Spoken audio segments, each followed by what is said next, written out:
নবীজির মা আমিনা খাতুন গোসলখানা থেকে বের হলেন, নবীজির দাদি ঢুকলেন গোসলখানার থেকে। নবীজির দাদি বের হয়ে দাদা আব্দুল মুতালিব বলছে, শোনেন বলে আমাদের বৌমা তো বিধবা। বলে হ্যাঁ, এত দামি আতর ব্যবহার করে কেন? পুরুষের খেয়াল করবে যে। বলে কেমনে বুঝলাম? বলে বাথরুমে গোসলখানায় শুধু আতর আর আতর। আমি শাশুড়ি মানুষ, আমি বললে দোষ মনে করবে, আপনি ডাক দিয়ে বলে দেবেন। ডাকলেন, বৌমা দাঁড়াও, একে তো আমার ছেলে নাই, বিধবা তুমি দামি আতর ব্যবহার করো, খবর তার আমি নিষেধ করে দিলাম, আতর ব্যবহার করব। মা আমিনা খাতুন বলে, আব্বা আমি জীবনে কোনোদিন আতর শরীরে টাচ করি নাই। এই কুরাইশ বংশের বৌমা হয়ে তুমি মিথ্যা বলছো, তুমি অত দূর থেকে আমি আতরের ঘ্রাণ পাচ্ছি। বলে তাহলে আব্বা শোনেন, যেদিন থেকে আমার পেটে বাচ্চা প্রবেশ করেছে, শুধু গোসলখানা নয়, আমার বেডরুম, ড্রয়িং রুম, রান্নাঘর সব আতর আর আতর। আব্বা গো, এমন আর কি বলবো, আমি মাঝে মধ্যে খেয়াল করি আমার লোমের গোড়ায় গোড়ায় জান্নাতি আতরের ঘ্রাণ আমি পাই। আমি আমার নবীকে বড় করি, আমি কোনো রাজনীতি করি না, কিন্তু যারা আমার নবীকে ছোট করে তার মুখও আমি দেখতে চাই না।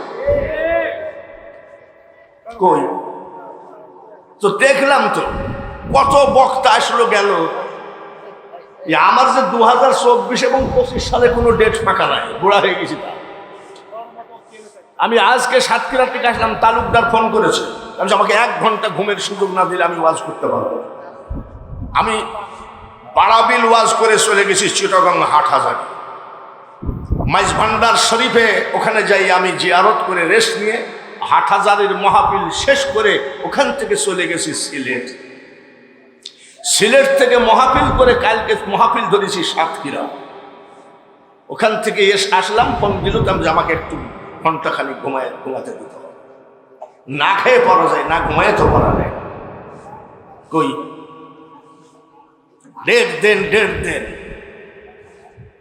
আপনি ডেট নেওয়ার কারণে, ওয়াজে ভাইরাল হওয়ার কারণে বাজে কথা তো বলতে পারেন না। আপনি মনে করবেন যে এই মুহূর্তে যে মানুষ চাচ্ছে ওলি আল্লাহদের বিরুদ্ধে বললে মনে হয় আমি মার্কেট হব, কিন্তু ওলি আল্লাহদের বিরুদ্ধে বললে যে আল্লাহ আপনার সাথে যুদ্ধ ঘোষণা করেছে, এই হাদিস কি বলেছে? ভাইরা আমার, বন্ধুরা,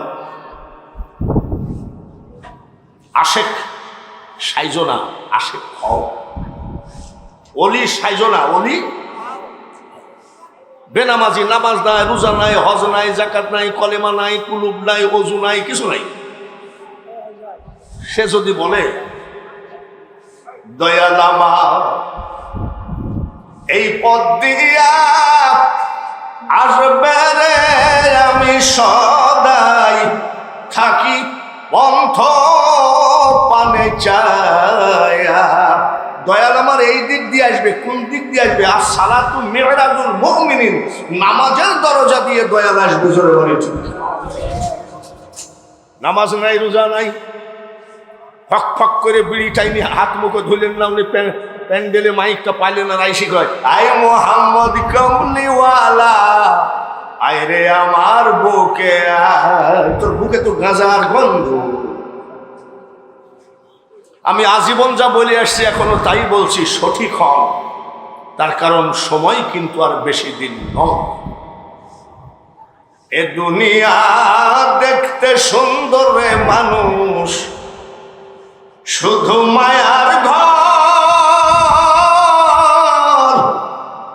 আইসো একা যাইবা একা, কিসের অহংকার বলো, কিসের অহংকার?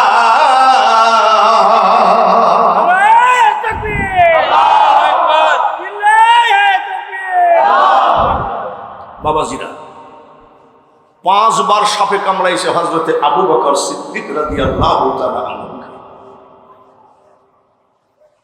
তিনি খালি আল্লাহকে আরজি দিয়েছেন, আল্লাহ আমি যেন রানের পরে যে মাথা আছে আমার দয়ার নবীর, আমি যদি পড়ে যাই আমার নবীজির ঘুমের ডিস্টার্ব হবে, তাহলে আমার নবীর ঘুম পরিপূর্ণ না হওয়া পর্যন্ত আমি যেন না মরি। সুবহানাল্লাহ, আমি যেন না মরি। 5 বার সবল দিয়েছে, পার তালু থেকে মাথার চান্দি পর্যন্ত রগে রিসার ভিতরে সাপের বিষের যন্ত্রণায়, তাও তিনি পড়ে যাচ্ছেন, আবার নবীর ঘুমের ডিস্টার্ব হবে দেখে পড়েন। এমন আশেক যিনি, আবার আশেক অতিরিক্ত আশেক হওয়া ভালো না। আমার এক ভক্তকে ভেড়ামারা স্টেশনে ব্রিফকেসটা মাথায় দিয়ে শুয়ে আছি, গাড়ি আসবে ফজরের নামাজের একটুখানি আগে, আমি গাড়ি আসলে ডেকে দিও। তো গাড়ি চলে গেছে সকাল 7টা বাজে। আমি কি গো গাড়ি আসে নাই? গাড়ি চলে গেল। তো গাড়ি চলে গেল, ডাকো নাই কেন? আপনাকে ডাকা যদি জ্ঞান করতে হবে, এই যে আমার অতিরিক্ত ভক্ত আর কি।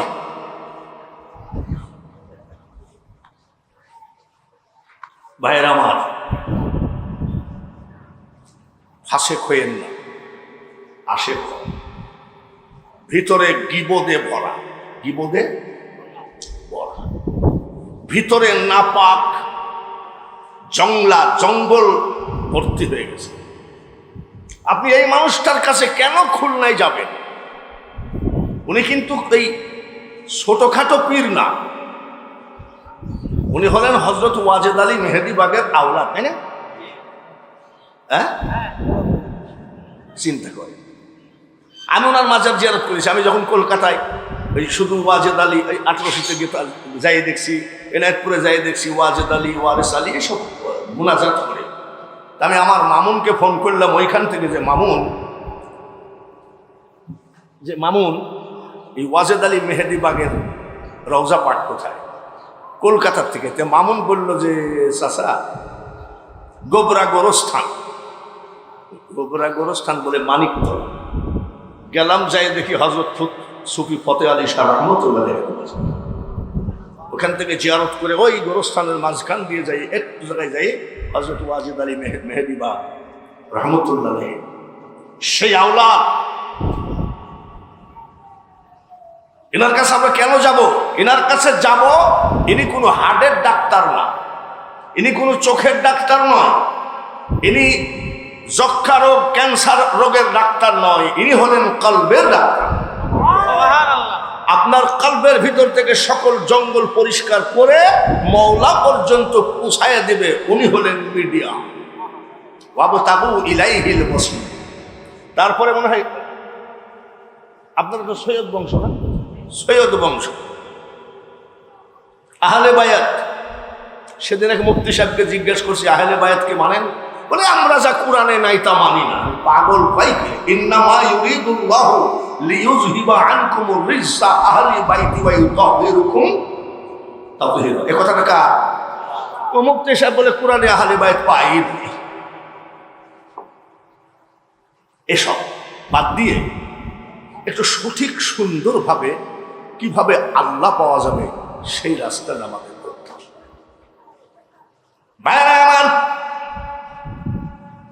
কিছু কিছু মানুষ আছি আমরা, নামাজ নাই, রোজা নাই, পীরের তরিকা মোতাবেক কোনো আমল নাই, কিন্তু গলা ভালো আছে। কি ভালো আছে? গলা ভালো আছে।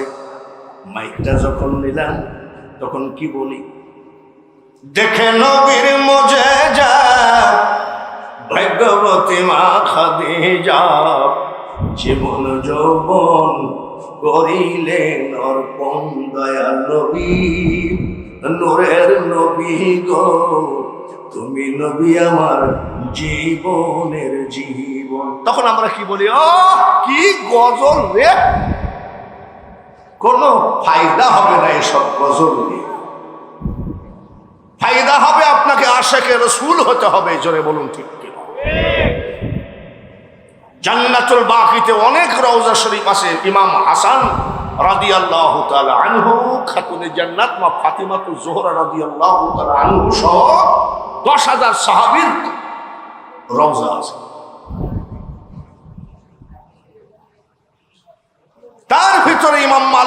রওজা আছে। আপনি সৌদি আরবে ভালো করে ইতিহাস খেয়াল করেন, একদিন নয়, 2 দিন নয়, 1 বছর নয়, 2 বছর নয়, 22 বছর ইমাম মালিক আমার নবীজির রওজার খাম্বা ধরে দাঁড়িয়ে দাঁড়িয়ে কেন্দেছে, জীবনে কোনোদিন বসে। ওনার ভক্তরা বলতেন যে হুজুর আপনি এখান থেকে 1.5 কিলোমিটার দূরে যাই পেশাব করে আসেন কেন? এখানে তো বাথরুম আছে। বলছে আমার একটু অসুবিধা লাগে, দয়ার নবী যেখানে শুয়ে আছে সেখানে আমার পেশাব করা সম্ভব। জুতা পায়ে দেন না কেন? 22 বছর পার চামড়া নষ্ট হয়ে যাবে, যে গরম। ইমাম মালিক বলেন, ভক্ত ভাইরা সবুজ গম্বুজের দিকে তাকিয়ে বলেন, আমার পার চামড়া যদি নষ্ট হয়ে যায়, মাংস যদি খুলে খুলে পড়ে যায়, হাড্ডিও যদি পচে যায়, আরে বন্ধুরা, যেই জমিনে আমার দয়ার নবীজি ঘুমিয়ে আছে, এই জমিনে আমি বেয়াদবের মতো জুতা পায়ে দিতে পারি না। আমার পীর মাইজ ভান্ডার তালুকদার বা আপনারা অনেকেই জানেন, আমি 47 বছর স্যান্ডেল পায়ে দিই না। হক্কানি আলেমদের মিটিং, আমিও সেই মিটিংয়ে। এইবার উমরা করে আসার পরে এইখান থেকে চিটাগং থেকে ফোন করেছে, জুমাতুল বিদার আপনি ইমামতি করবেন। লক্ষ লক্ষ মানুষের ভিতরে আমি জুমাতুল বিদার ইমামতি করেছি। আমাকে চ্যালেঞ্জ করা হয়েছে, ওনাকে জুতা পায়ে দিতেই হবে। আমি বলছি না, আমাকে কেউ জুতা পায়ে দিতে পারবে না। মুজাদ্দাদ আল ফেসানি রহমতুল্লাহ আলাইহির কিতাব, অনেক কিতাব আছে, পীরের সামনে জুতা পায়ে দিয়ে হাঁটো না, এমন জায়গায় দাঁড়ায়ও না তোমার ছায়া যেন পীরের গায়ে পড়ে। হুজুর কেমন আছেন? ভালো আছেন? এরে আল্লাহর ওলি তো ভালোই থাকবে, আল্লাহর ওলি তো ভালোই থাকবে। সালামু আলাইকুম ওয়া রাহমাতুল্লাহ, পীর কেবলা কেমন আছেন? দিনাজপুরে এক খানকায় নামাজ পড়তেছি, তো ইমাম সাহেব ওই মুরিদের, ওই পুরীর মুরি, বিদ্যা অলি লোক, পীরটা বিশাল অলি লোক, মাগরিবের নামাজে মোনাজাত করতেছে। ওই মুরিদ, মাবুদ আমার পীর কেবলাকে অলি না বানায় কবরে নিও না। হারামজাদা কি মুরিদ হয়েছে? আমার কথা কিন্তু তিতা লাগে আপনাদের, আমি তাও জানি। তিতা লাগলেও যায় আসে না, তার কারণ আপনার আশার যাওয়া হয়ে যাবে, আপনার কবিলে কোনো অর্থ ঢুকবে না, যার আদব নাই। মাহিসুয়ার ইব্রাহিম আদহাম বলকি রহমতুল্লাহ আলাইহি বাদশাহী ত্যাগ করলেন। বাদশাহী ত্যাগ করে পীরের দরবারের খাদেম হয়ে গেলেন। এইবার উনাকে ওলি বানিয়ে দেওয়া হলো। উনি মদিনা জিয়ারতের জন্য রওনা দিলেন। সবুজ গম্বুজ দেখার সাথে সাথে উনি এইভাবে গড়ানো শুরু করেছেন। অন্যান্য হাজিরা বলছে যে তোমার পা থাকতে গড়াও কেন? তোমার চোখ আর আমার চোখ এক চোখ নয়। তুমি হলো পীর বিরোধী আর আমি পীরপন্থী। 36 বছর আল্লাহর ওলির খেদমত করে আল্লাহ আমাকে পুরস্কার দিয়েছে, আমার অন্তর চক্ষু খুলে গেছে। সেই চোখ দিয়ে দেখি রে, আমার দয়ার নবী যে হাঁটাহাঁটি করতেন, আমার দয়ার নবীর পার দাগ এখনো মদিনা থেকে মুছে না। তাই আমি পা দেওয়ার জায়গা পায় না। কবি নজরুল, তোরা আমার মতন আসে কোন কি বক্তাও না। আমি যদি আরব হইতাম মদিনারি আমি মানুষ না হয়ে যদি মদিনার রাস্তা হতাম, ইমাম হাসান হুসাইন খাতুনের জান্নাত মাওলাই আলী নবীজি হেঁটে যেতেন, আমি ধুলা হয়ে তাদের পাক কদম আটকায় দিতাম। এরা হলো আশেক। আমার এইবার দিয়ে 10 বার জিয়ারত হলো, কাবা জিয়ারত হলো। আমি ওয়াজ করি, একটা গোপন ফান্ড আছে আমার, কয় টাকা রাখি। আবার দেখি আজকে ঝড় বৃষ্টিতে মাহফিল বন্ধ হয়ে যাবে, হঠাৎ করে ফোন করলো যে হুজুর বৃষ্টির মধ্যে হলেও মসজিদে টাকা কম দেয় নাই, টাকা কিন্তু সমান সমানই দিয়েছে। তখন আমি নিয়াত করি যে এই মাহফিলটা তো বৃষ্টিতে ভাঙ্গেই গিয়েছিল, দিলাম টাকাটা রাখি। এইভাবে আমি কাবা জিয়ারত করি। আমি বাঙালি হুজুর যদি বলি আমি মোতোয়াল্লি হব, বিশাল লোক আমার প্রতি চান্দে চান্দে হবে। আর যদি নাও হয় 10টা লোক দিতে পারলে একটা লোক ফ্রি পাওয়া যায়। এটা জানেন নাকি?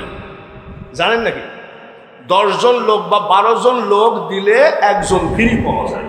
তাহলে এই 10 জন লোকের টাকা দিয়ে কিন্তু আপনি হজ করলেন। আপনার কই? আপনার তবিল কই? এগুলো বললে হয়তো মোতোয়াল্লি ভাইয়েরা আমার উপর রাগ করবেন, আমি কারণ ধার ধারে কথা বলি না। আশেক হয়ে যান। কেমন আশেক হবে? আশেকে রসুল। আজকাল গজল বলে, কত ডিজাইনের গজল বলে না, কিন্তু চোখে পানি আসে না, দিল নরম।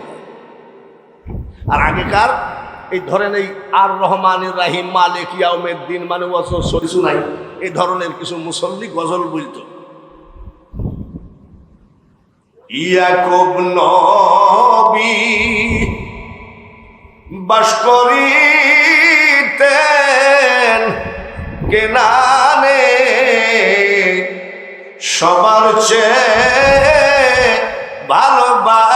ভালোবাসতেন ইউসুফকে। এ বলতো কার চোখের পানি ঝরত। নিজামুদ্দিন ধুলাউড়ি ওয়াজ করছে, আব্দুল ওয়াহাব বুলবুলি ওয়াজ করছে, হাবিবুর রহমান যুক্তিবাদী ওয়াজ করছে, চোখের পানি ঝরত। আর আজকাল বক্তার চোখে পানি নাই, তার শ্রোতা কেন দেখি। আমাদের ওখানে সুন্নি ইমাম লাগলে আমাকে বলে যে হুজুর আমাদের মসজিদে একটা সুন্নি ইমাম দিয়ে। সুন্নি আলেম কম মুশকিল, সুন্নি মাদ্রাসা কম।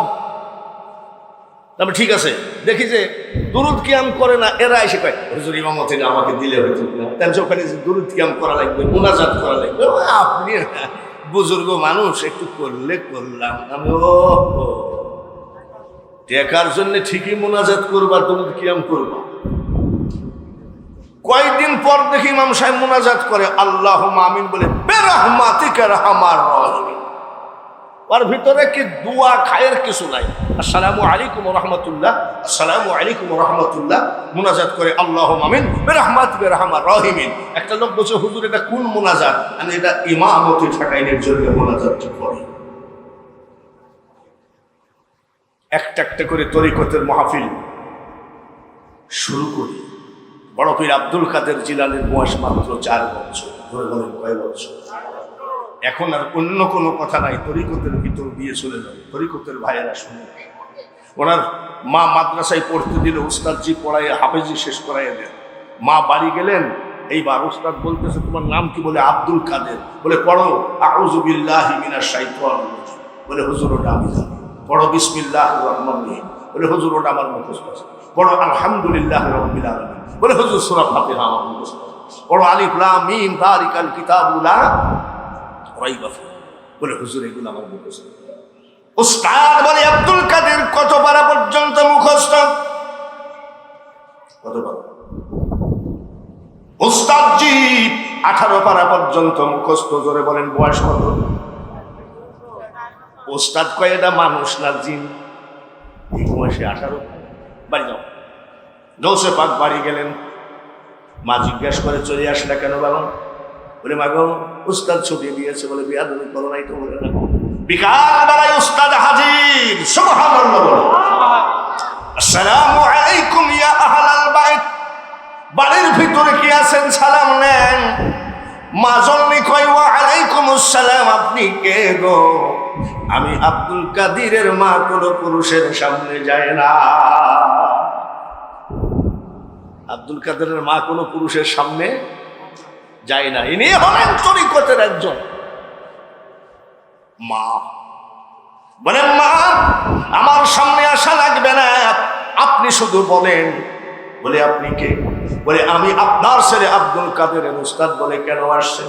বলে মা গো আপনার ছেলেকে যে আপনি হাফিজে পড়তে দিলেন, আপনার ছেলে তো 18 পারা মুখস্থ। মা জননী বলতেছে উস্তাদজি ঠিকই বলেছেন। পর্দার আড়ালে যেসব মা বোনেরা মাইকের দিকে খেয়াল শোনেন কি বলছে। কোনো পুরুষের সাথে দেখা করে না। 1 2 নম্বর মাদ্রাসায় পড়তে দিলেন না, তাহলে 18 পারা মুখস্থ হলো কি? উস্তাদজি আমার আব্দুল কাদেরকে যখন আমি ঘুম পড়াতাম, এক পারা কোরআন শরীফ শোনায় ঘুম পড়াইছি। ঘুমের মধ্যে শুনে শুনে মুখস্থ করে ফেলেছে। ও মা চাচিরা, আপনাদের জন্যও তরিকত, তা না হলে রাবিয়া বসরি এত বড় তাপসী হয়ে গেল কেন? কিন্তু আমার কথাগুলো আপনাকে ব্রেনের ভিতরে নিয়ে আমল করতে হবে। এক পারা মুখস্থ শোনায় ছেলেকে ঘুম পড়াইছেন, তিনি হলেন গৌসে পাকের মা। আর আপনি সবে বরাতে ছেলেকে সারা রাত জাগতে দিলেন না, রমজান মাসে রোজা থাকতে দিলেন না ছেলেকে, যে আপনার তোমার সামনে পরীক্ষা, শরীর খারাপ হবে। অথচ ঠিকই ছেলেকে সঙ্গে করে আপনি সারা রাত সিনেমা দেখাচ্ছেন। মাসাসিদের কাছে অনুনয় বিনয় করে বলি, আপনিও অলি হবেন যদি অলির মার মতো নীতি আপনার থাকে। কত পারা মুখস্থ, বয়স কত? হম করে বলছে, মা আমি তো তোমার কাছ থেকে শুইলে মুখস্থ করি নাই। বলে কেমনে মুখস্থ করি? বলে আমি তো ঘুমাইছি, ঘুমের মধ্যে আমি শুনি নাই। মুখস্থ করলি কেন? আম্মা আমি আব্দুল কাদের যখন পেটে ছিলাম, মা গো আপনি যখন কোরআন তেলাওয়াত করতেন, আমি আব্দুল কাদের পেটের মধ্যে থেকে 18 পারা মুখস্থ করে ফেলেছি। পৃথিবীতে যত আল্লাহর ওলি এসেছেন, পৃথিবীতে যত আল্লাহর ওলি এসেছেন, অনেক ওলি মাদার জাত আউলিয়া, সেটা হলো গৌসে পাক মাদার জাত আউলিয়া। এইবার আসেন শর্ট করে বলি, ওয়াজের সামনে যে আইটেমগুলো আছে ওইগুলো বলার জন্য আমি শর্ট করে কভার করতেছি। এইবার আসেন খাজা মঈনুদ্দিন চিশতি, জোরে কোন বলি কিনা? সুলতানুল আরেফিন, সুলতানুল হিন্দ। পাক ভারত উপমহাদেশের মধ্যে সকল আউলিয়াদের রাজা ছিলেন, তাকে বলা হতো সুলতানুল হিন্দ।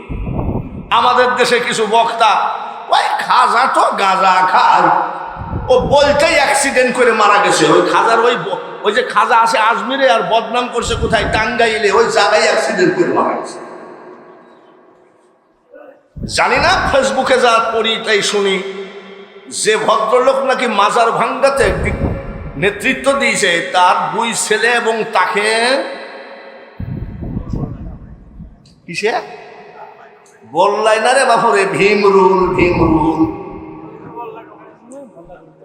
ভীমরুলে কামড়াই আর গোষ্ঠী সব সাফ করে দিয়েছে। বলেন ঠিক কিনা? খবরদার, আমরা ওলি মানি কি মানি না? ওলি দরকার আছে কি নাই? আমরা ওলির পক্ষে না বিপক্ষে? কারা ওলির পক্ষে হাত তুলে আল্লাহকে দেখায় দেন। আমি সবার জন্য দোয়া করি, আমি সবার জন্য দোয়া করি। কোন জালেম, কোন জালিয়ত, কোন ইহুদি না ছাড়া কোন দালাল যদি হযরত শাহ মখদুম রহমতুল্লাহ মাজার ভাঙতে আসে, সেদিন কি আপনি ঘরে বসে থাকবেন? সবাই রাজি আছেন কি না? গাঁজাখোর মাজার থেকে উঠাইয়া দাও, আমরাও চাই।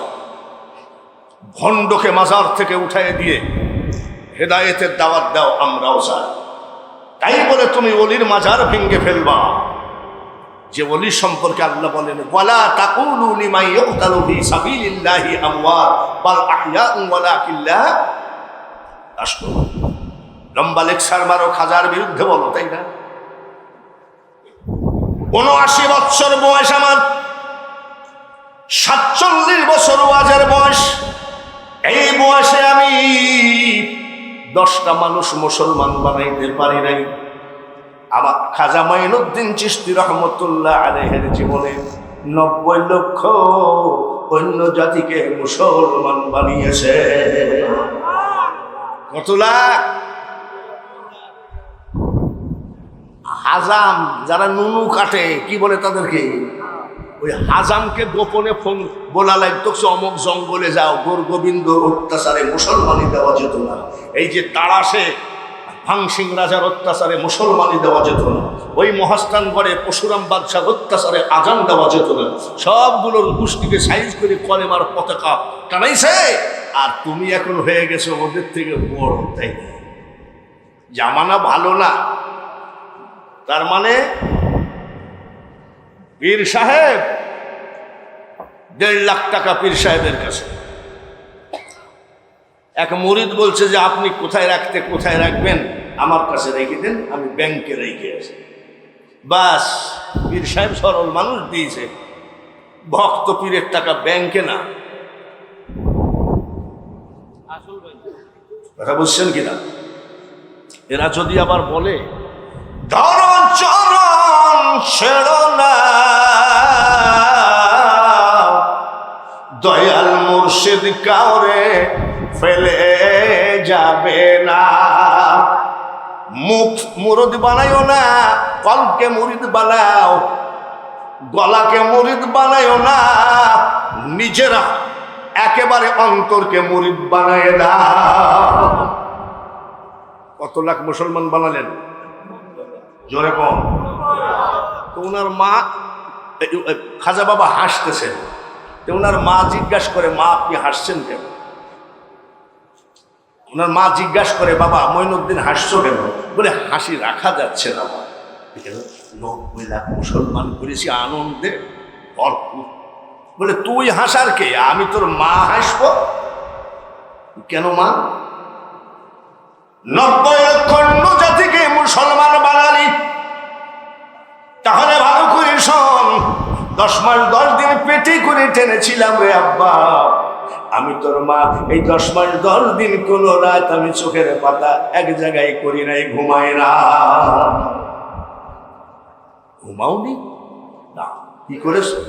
সারা রাত টিকটক দেখিছে না, স্টার জালসা দেখিছে? বলে মা আপনি কি করেছেন মা? বলে সারা রাত আমি নামাজ পড়েছি, যাই নামাজে বসে কোরআন তেলাওয়াত করেছি। মঈনুদ্দিন রে, আমি তোদের সকল বাড়ি ঘরের কাজ কাম সেরে আমি তোর মা এই যে তসবি ধরেছি, এই তসবি পড়তে পড়তে আসসালাতু খায়রুম মিনান নাওম, তখন আমি ফজরের নামাজ পড়ে হাত তুলেছি তসবি হাতে করে, আমার পেটে যে বাচ্চাটা দিয়েছ এই বাচ্চাকে বিশ্ব ওলি বানায় দিও। হজে যাও মাকে বলে যাও না শাশুড়িকে বলে যাও, তাই না? বাপের সাথে কথা কও না, আর শ্বশুরের পায়ে কদম বুঝি করে যাও।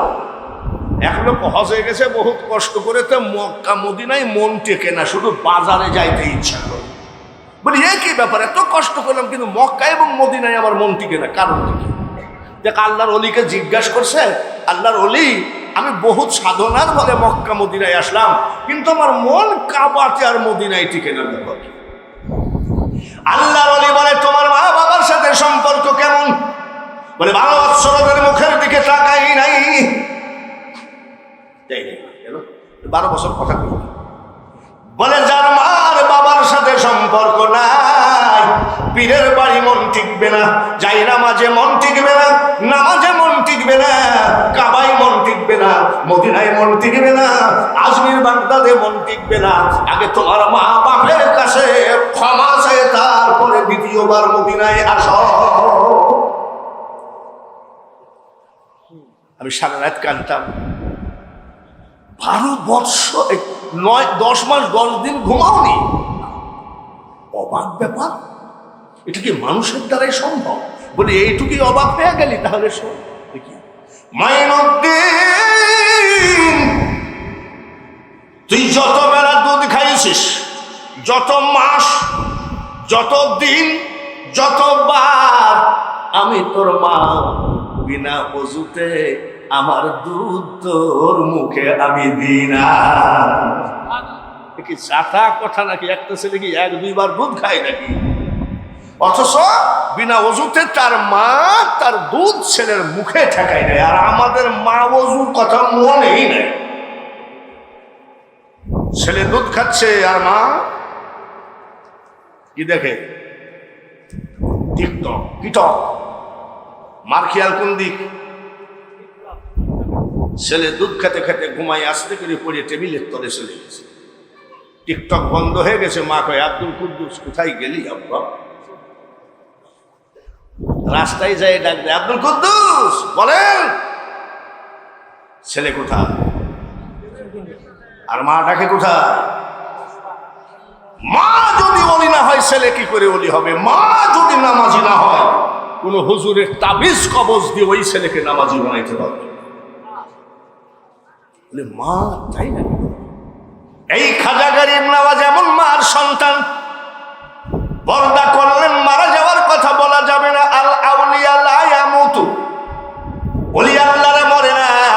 পর্দা করলেন, সাইকেল নাই, বাইসাইকেল নাই, মোটর সাইকেল হয় নাই, ঘোড়ার গাড়ি হয় নাই, গরুর গাড়ি হয় নাই, মহিষের গাড়ি হয় নাই, হেলিকপ্টার হয় নাই, ফ্লাইট হয় নাই।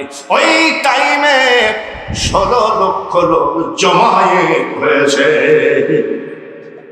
খাজা বাবার জানাজায় কত লাখ? জোরে কম। হ্যাঁ, আমাদের দেশে কিছু পীর বিরোধী ওয়াজের ভিতরে তো কিছু নাই। তাফসীরুল কোরআন মাহফিল লেখে আর মানুষের গীবত করে করে চলে যায়। জানাজায় যদি লোক হয় 50,000, ফেসবুকে লেখে জনসমুদ্র। আর খাজা গরিব নওয়াজের জানাজায় ওই টাইমে হাঁটা পথে কত লোক? জোরে কম। 16 লক্ষ লোকের দাবি ছিল, শেষবারের মতো একটু মুখের কাফনখানা সরাও, আমরা একটু দেখব। খাজা গরিব নওয়াজের মুখের কাফনখানা সরাইয়ে দেখে জীবিত থাকা কালীন চেহারার উপরে যে নূর ছিল, পর্দা করার পরে, ইন্তেকাল করার পরে কোটি কোটি গুণে নূর খাজা গরিব নওয়াজের মুখের উপরে বসে গেছে।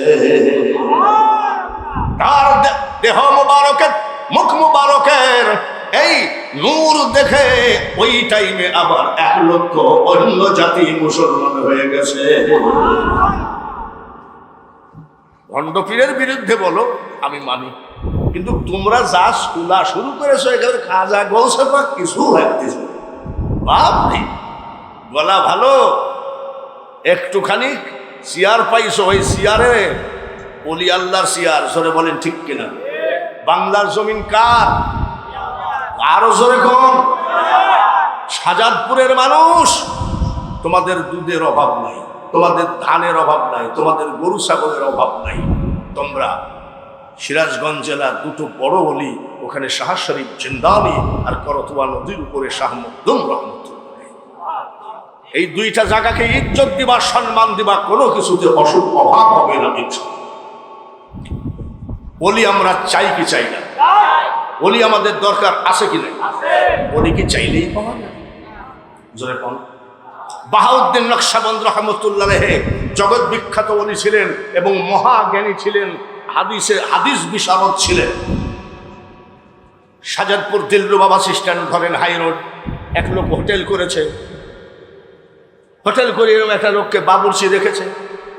খেসুরি রান্না করে বাবুর্চি, বিরিয়ানি রান্না করে, মাংস রান্না করে, ভাত রান্না করে, সব বিক্রি করে মালিক পকেটে করে চলে যায়। আর ওই বাবুর্চি যা থাকে অল্প খায়ে ওই হোটেলের বেঞ্চের উপরে শুয়ে থাকে, কিন্তু বাবুর্চির নামাজ কাজা নাই। সুবহান, কি কাজা নাই? শুধু 5 ওয়াক্ত নাই, ইশরাক, আওয়াবিন, চাষ, তাহাজ্জুদ, কোনো নামাজ কাজা নেই। আর আমাদের দেশে কিছু মুরিদ, এমনও মুরিদ আছে, দেখবেন যে মুরিদের গজলগুলা দেখলে ভাব অন্যরকম। দয়াল আমার এই পথ দিয়া আসবে রে, আমি সদাই থাকি পন্থ পানে চায়। কিন্তু মুরিদ নামাজ পড়ে। মুরিদ কি করে না? মুরিদ হয়ে যদি নামাজ না পড়ো তাহলে তুমি কেমন মুরিদ?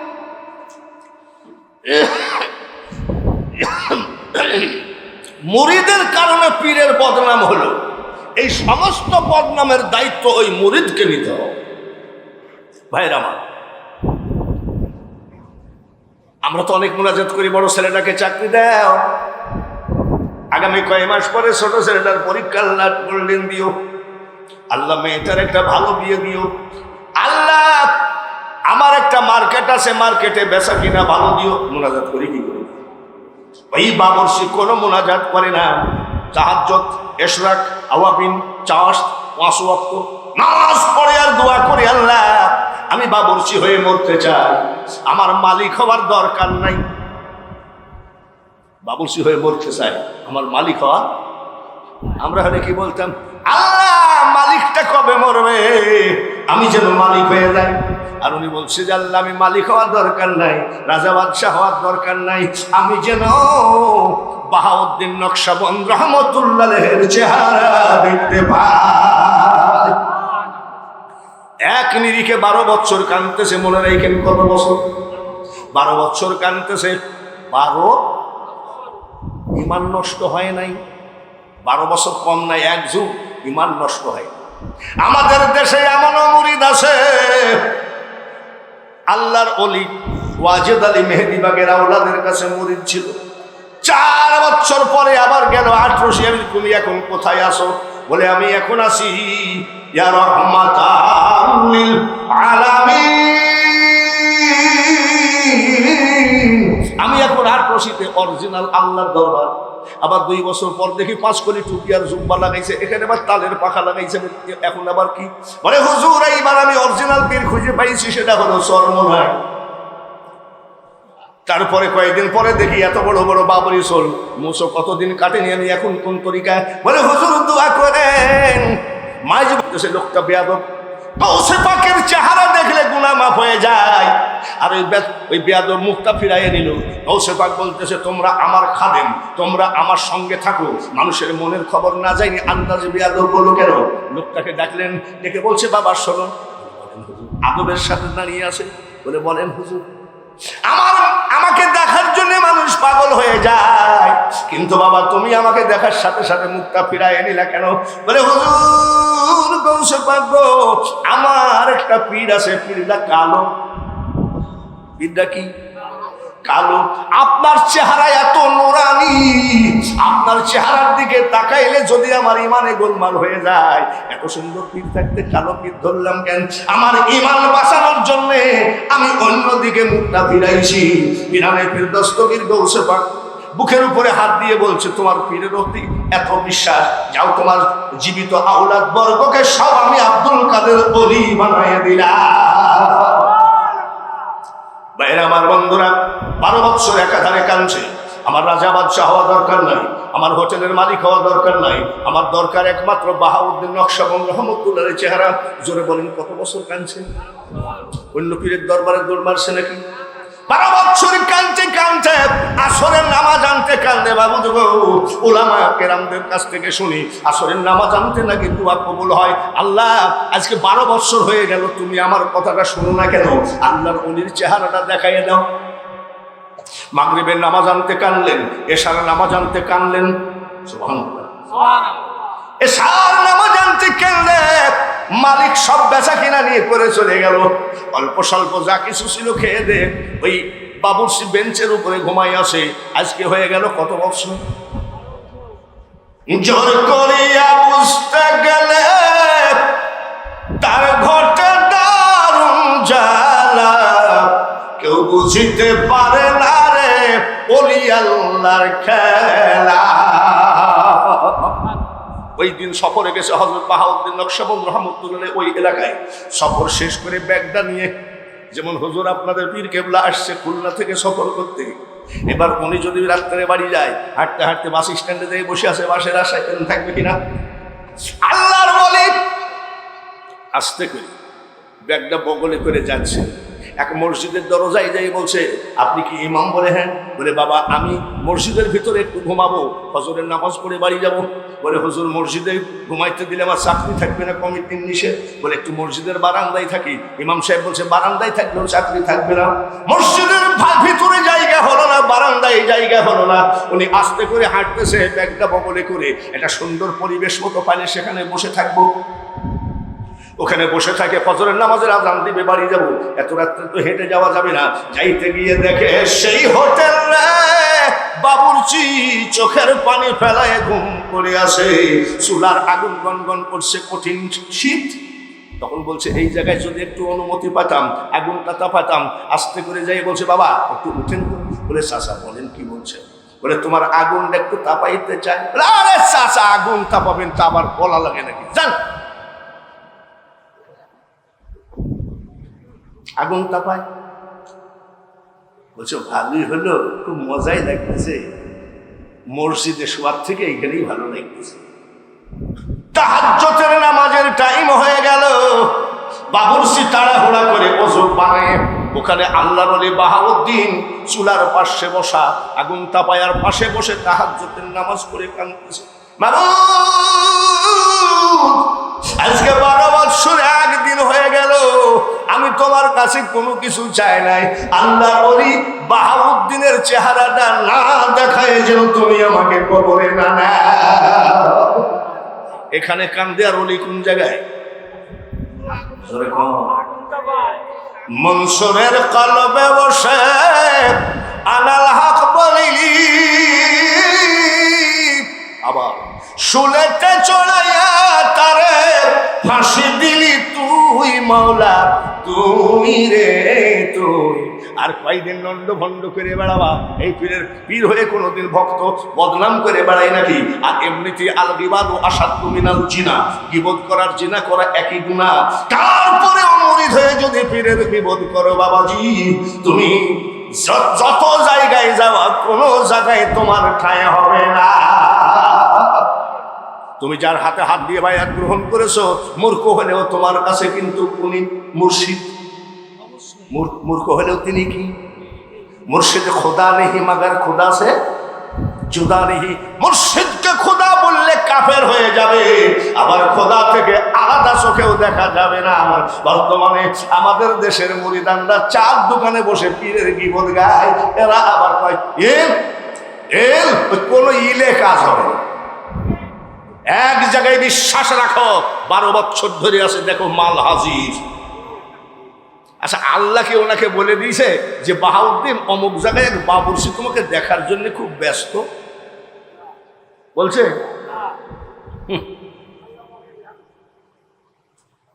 আল্লাহ আর উনিকে দুইজনের সাথে যে মহাযোগাযোগ, তার নামই তো আল্লাহর ওলি, কিন্তু উনি জানে না জাহেরি ভাবে যে বসে আছে। কথাটা বলবো নাকি? এত মুড়ি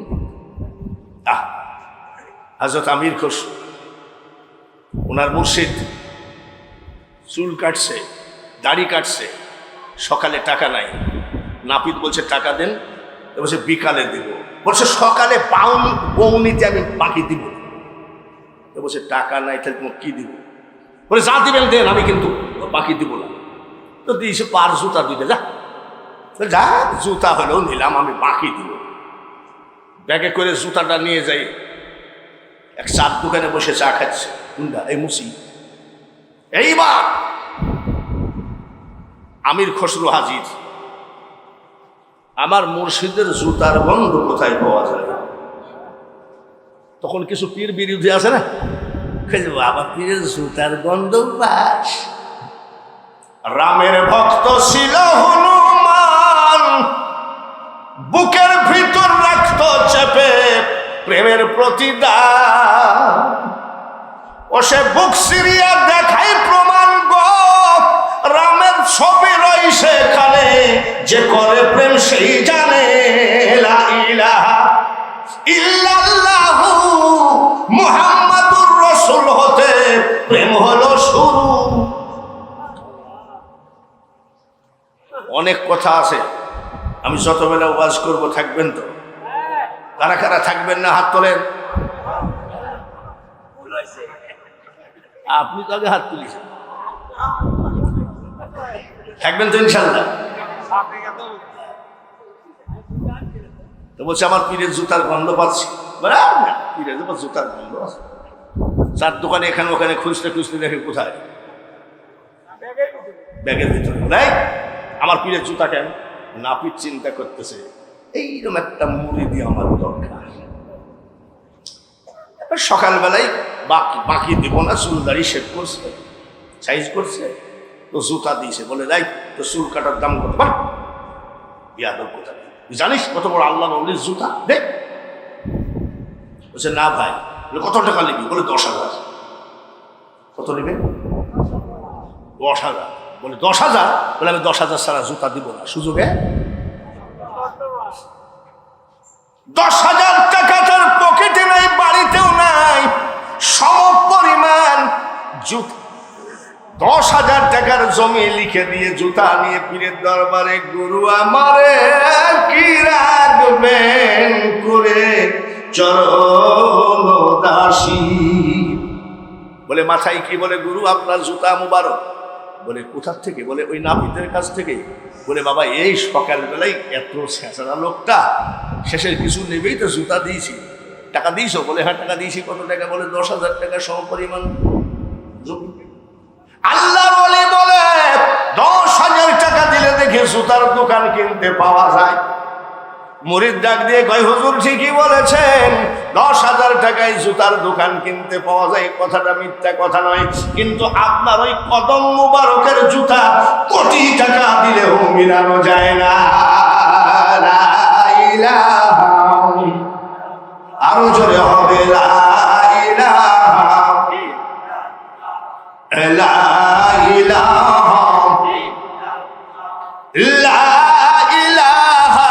ইল্লাল্লাহ মুহাম্মাদুর রাসূলুল্লাহ। এইবার দেখি দয়ার নবীর উপরে প্রেম কার বেশি বেশি আছে। মুহাব্বতের সাথে একটু পড়ি আল্লাহুম্মা, জোরে জোরে সাল্লি আলা মাওলানা মুহাম্মদ ওয়া আলা আলি সাইয়্যিদিনা ওরে যাও রে জোরের কবুতর মা ফাতিমা কেন্দে কয়, আজ বুঝি কারবালার আগুন লেগেছে মোর কলিজায়। মুহাব্বতের সাথে বলি আল্লাহুম্মা, জোরে জোরে সাল্লি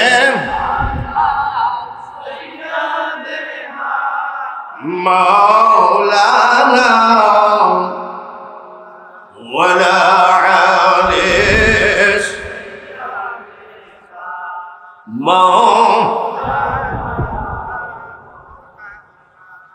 বাবাজিরা। বাহাউদ্দিন নকশবন্দার বাবুরসি, এই কথাটাকে ফাইনাল শেষ করি নাকি? তারপরে মুজাদ্দাদ আলফে সানি রহমতুল্লাহ। আজকে শুধু ওলি আল্লাহর ওয়াজ হবে। রাজি আছেন?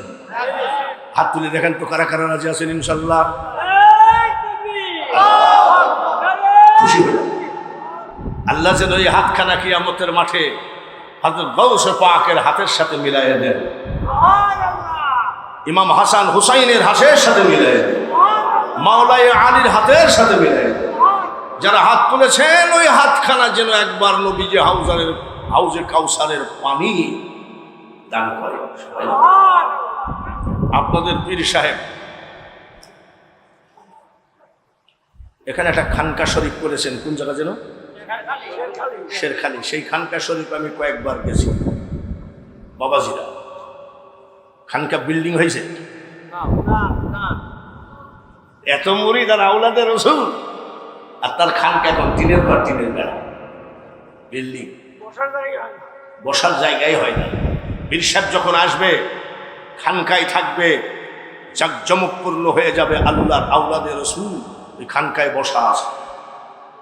আমি আপনাদের কাছে অনুনয় বিনয় করে বলছি, বাহাউদ্দিন নকশবন্দ আর ওই বাবুরসির কথাটা আমি একটু পরে বলছি। একটা মানুষও বসে থাকবেন না, একটু ডানের হাতটা বাড়াইতে হবে। যে মানুষটার খানকাটা করা যায় কিনা। এই সাজাদপুর এমনও মানুষ আছে গ্রামের বাড়িতে ভাত যুক্ত না, সাজাদপুরে এখন 5তলা 7তলা বিল্ডিং এর মালিক, ঠিক কিনা? আমি একটা লোক দেখতে চাই পীর সাহেবের মহাব্বতে, আওলাদের রসুলের মহাব্বতে, ভক্ত বৃন্দুদের মধ্যে একটা লোক আমি দেখতে চাই 10,000 টাকাকে দিবে। এইবার কি মাহফিল ভাঙেই যায় নাকি? আল্লাহ, মসজিদে কুবা স্থাবর অস্থাবর সকল সয় সম্পত্তি লিখে হযরত উসমান গনি নবীজির পাক কদমে জমির কাগজটা হাজির করে দিলেন, হুজুর আমি জমিনটা দিয়ে দিলাম। বলি কত টাকা দিয়ে কিনলা? বলে আমার বলতে আর কিছু নাই।